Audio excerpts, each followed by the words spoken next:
Hi friends. ఇప్పుడు మనము స్వర్ణముఖి నది ఒడ్డున నిల్చుని ఉన్నాము.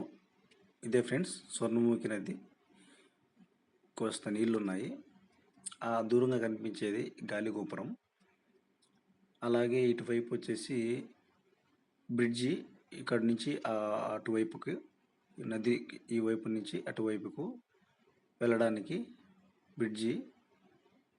ఈ బ్రిడ్జి గుండా మనం అటువైపు దేవుడి దర్శనానికి వెళ్ళడానికి సిద్ధంగా ఉంది. కాలక్షేత్రం పుణ్యక్షేత్రానికి గుడి అండి.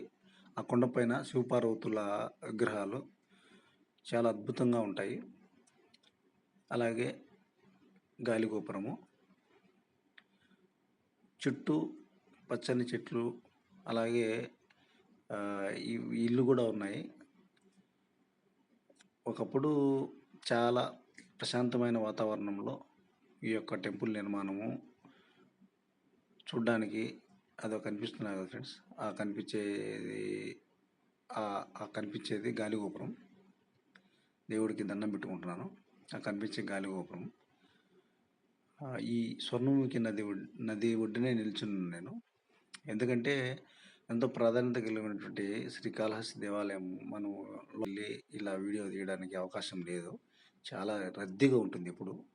ఆ కనిపించే ఎన్ని ఇల్లులు, ఆ దూరంగా కనిపిస్తున్న ఇల్లులు, అలాగే ఆ బ్రిడ్జి రామసేతు బ్రిడ్జి అని చెప్పేసి ఒకప్పట్లో ఆంజనేయ స్వామి ఏదో నిర్మించారని చెప్పేసి చరిత్ర. వర్షం పడడానికి సిద్ధంగా ఉంది, మేఘావృతమై. గాలిగోపురం పైన చూడండి ఎలా ఉందో. అలాగే నదిలో కూడా నీళ్లు ఏమంతగా లేవు. ఒకప్పుడు జీవనదిలో ఉండేవి, ఇప్పుడు ఇవన్నీ కాలక్రమంలో లేవు. ఓకే ఫ్రెండ్స్, నమస్తే.